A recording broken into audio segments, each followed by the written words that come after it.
ప్రశ్న అడుగుతున్నాను. అంతఃకరణ శుద్ధి అంటే అర్థం తెలుసా? హృదయం శుద్ధిగా ఉండాలి. హృదయం శుద్ధి పెట్టుకొని పనులు చేసుకోవడం అవసరం. హృదయం శుద్ధిగా ఉంటేనే ఆ తర్వాత మిగిలినవి వస్తాయి. భయం, పక్షపాతం, రాగద్వేషాలు ఇవన్నీ ఉండకూడదు అంటే మనకు హృదయం శుద్ధిగా ఉండాలి.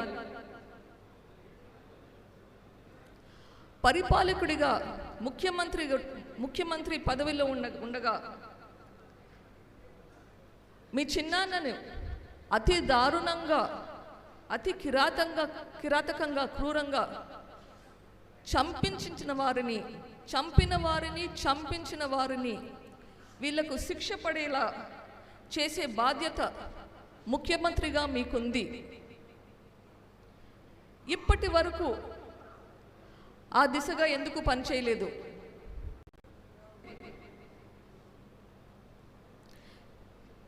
ముఖ్యమంత్రిగా మీరు ప్రమాణ స్వీకారం చేసినారు. మరి ఎందుకు ఆ ప్రమాణం మీరు నిలబెట్టుకోలేకున్నారు?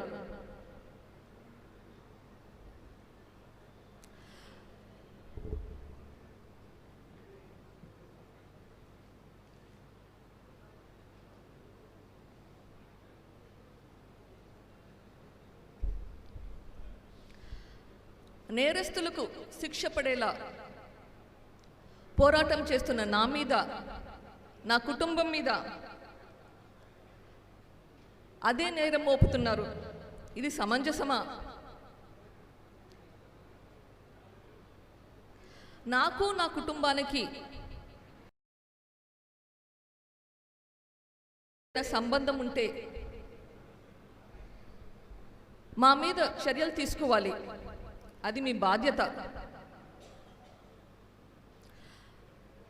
నేను కానీ, నా కుటుంబం కానీ ఇది చేసింటే మమ్మల్ని అరెస్ట్ ఎందుకు చేయలేదు?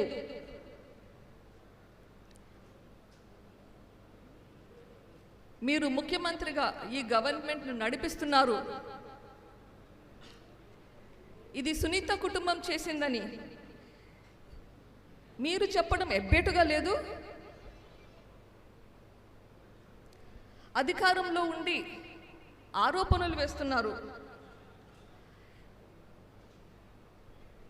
ఇది మీ ప్రభుత్వం మీద, మీ మీద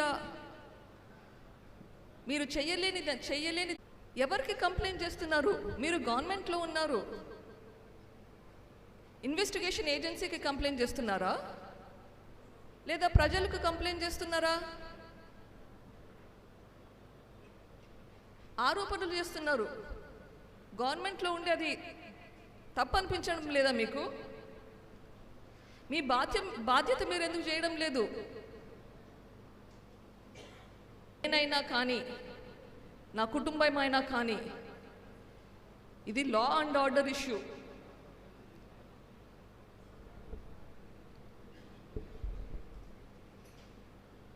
రాష్ట్రంలో లా అండ్ ఆర్డర్ అనేది ఉండాలి. లా అండ్ ఆర్డర్కి పక్షపాతి ధోరణి ఉండకూడదు.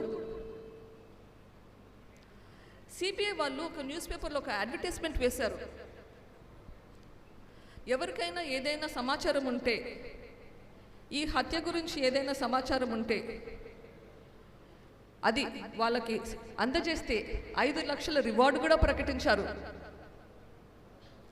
మేమే చంపినాము అని మీ దగ్గర ఏదైనా ఇన్ఫర్మేషన్ ఉంటే అది సిబిఐ వాళ్ళకి ఇస్తే ఒక 5 లక్షల రివార్డు కూడా మీకు వస్తుంది.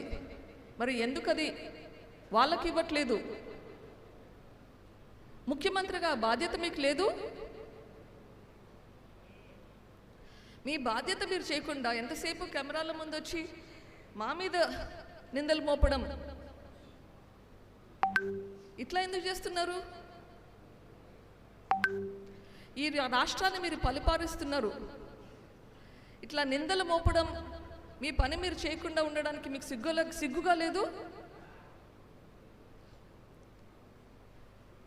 పదే మేం చేశామంటున్నారు, మా కుటుంబం చేశామంటున్నారు, సునీత కుటుంబం చేశామంటున్నారు. పోనీ జూన్ 2019 నుంచి మార్చ్ 2020 వరకు ఈ ఇన్వెస్టిగేషన్ మీ ప్రభుత్వమే చేసింది. ఆ టైంలో అన్న మమ్మల్ని అరెస్ట్ చేసిండొచ్చు కదా. మీరు వేసే నిందలన్నీ విడ్డూరంగా అనిపిస్తుంది. మీరు చేయలేకనే కదా ఇన్వెస్టిగేషన్ సిబిఐకి అప్పగించింది. సాక్షిలో రకరకాల కథనాలు వేస్తున్నారు. సాక్షి చైర్మన్ భారతి గారికి నాకు విన్నపం, మీ దగ్గర ఆధారాలు ఉంటే అవి దయచేసి ఇన్వెస్టిగేషన్కి ఏజెన్సీకి పోలీసులకి